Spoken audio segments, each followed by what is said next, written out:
setiap urusannya.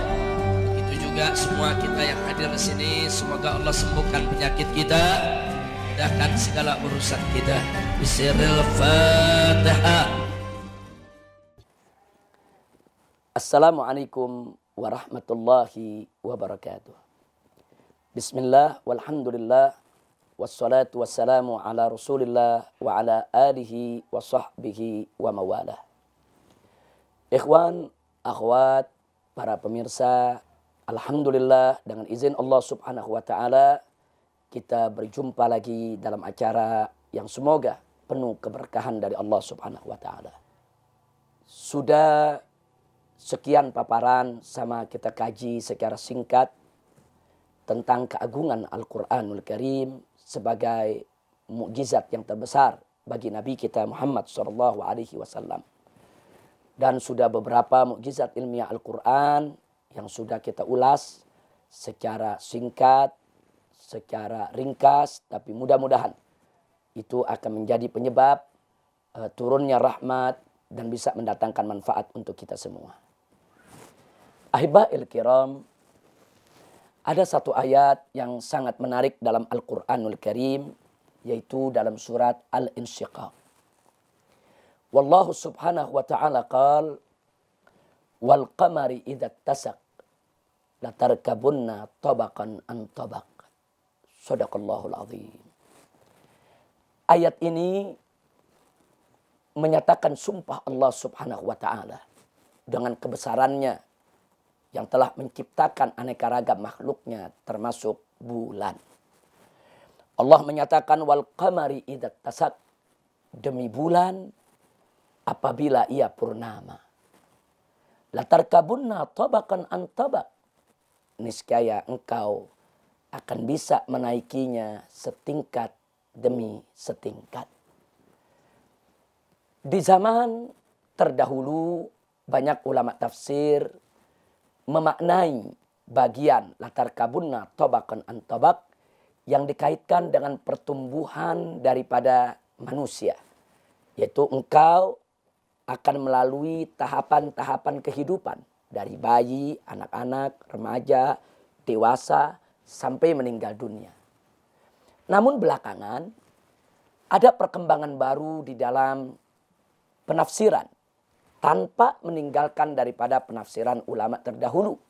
Karena apa yang ditafsirkan oleh para ulama terdahulu sudah tepat, sudah benar, sesuai dengan pengetahuan mereka dan sesuai dengan kemajuan daripada sains modern di zaman mereka.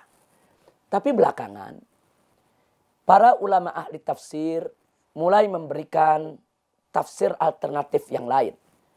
Karena ayat sebelumnya berbunyi wal qamari idza tasak, demi bulan apabila ia purnama. Latarkabunna tabaqan an tabaq, itu niscaya engkau akan sungguh-sungguh menaiki. Latarkab, tarkab itu menaiki. Latarkabunna, engkau betul-betul akan menaiki. Menaiki apa? Karena ayat yang sebelumnya adalah bicara tentang bulan, maka para ulama ini menafsirkan menaiki bulan. Tabaqan an tabaq, setingkat demi setingkat atau setahap demi setahap, step by step.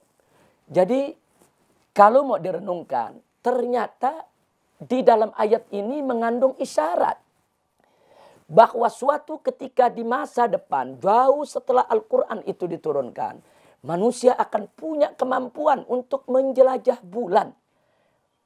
Jadi Allah yang menyatakan dalam ayat tadi, latarkabunna tabaqan an tabaq, engkau akan mampu, niscaya, pasti, sungguh menaiki bulan tersebut setahap demi setahap. Nah sekarang mari kita lihat bagaimana fakta sejarah umat manusia di dalam menjelajahi bulan. Pada tahun 1957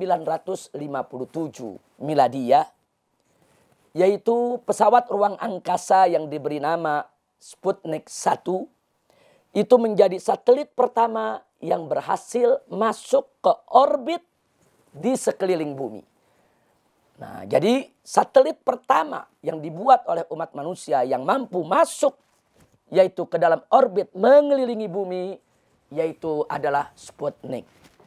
Itu di tahun 1957. Ini merupakan tahapan, ini merupakan terobosan teknologi astronomi yang luar biasa. Kemudian 2 tahun kemudian di tahun 1959 yaitu pesawat ruang angkasa yang lainnya yaitu Luna 1 itu menjadi robot penyelidik pertama yang benar-benar lepas daripada bumi. Jadi dia tidak lagi di orbit yang mengelilingi bumi tapi dia lepas. Jadi manusia berhasil melepaskan yaitu pesawat ruang angkasa berupa robot yang dinamakan Luna 1. Nah, untuk menjelajah daripada ruang angkasa. Nah, Luna 1 inilah yang memberikan informasi kepada para ahli astronomi di atas muka bumi tentang kondisi daripada ruang angkasa. Tentang persediaan oksigennya, tentang bagaimana situasi daripada alam semestanya, tentang foto-foto yang bisa diambil, baik foto planet-planet maupun foto bintang-bintang, galaksi dan lain sebagainya. Dan akhirnya pada tahun 1961 Uni Soviet yaitu berhasil meluncurkan kosmonotnya yang bernama Yuri Gagarin untuk jadi manusia pertama yang terbang di ruang angkasa. Jadi manusia pertama yang berhasil dilepaskan untuk terbang di ruang angkasa yaitu kosmonot asal Uni Soviet yang bernama Yuri Gagarin. 8 tahun kemudian tahun 1969 akhirnya Amerika Serikat berhasil melepaskan astronotnya yaitu Neil Armstrong jadi manusia pertama untuk menginjakkan kakinya di bulan. Subhanallah walhamdulillah wala ilaha illallah wallahu akbar. Ketika Al-Quran ini diturunkan, mungkin ketika itu tak ada satu manusia pun yang membayangkan ada manusia biasa bisa sampai ke bulan. Ketika itu para sahabat taunya yang bisa menembus langit hanyalah Nabi dengan mukjizat yang diberikan oleh Allah melalui perjalanan Isra dan Mi'raj. Tapi tidak terbayangkan adalah manusia biasa akan mampu menjelajahi ruang angkasa bahkan menginjakkan kakinya di bulan. Nah karenanya pada periode-periode pertama tidak ada menafsirkan ayat tadi untuk menjelajah ruang angkasa atau mencapai bulan. Karena disesuaikan dengan ilmu pengetahuan yang ada ketika itu.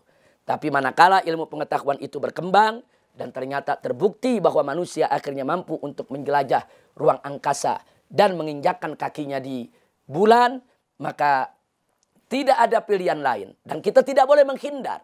Bahkan kita harus mengakui dengan ikhlas dan tulus bahwa sebetulnya menjelajah ruang angkasa maupun mencapai bulan sudah diinformasikan oleh Al-Quranul Karim sejak lebih dari 1400 tahun yang lalu.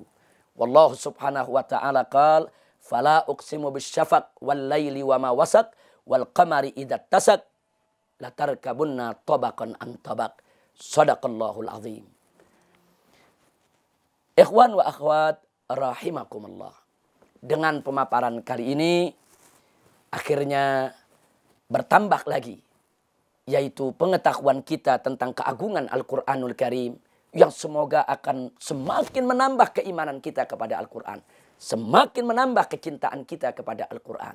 Karenanya jangan tinggalkan Al-Quran. Jangan lepaskan Al-Quran. Jadikan selalu Al-Quran sebagai sumber dari segala sumber hukum dalam kehidupan kita.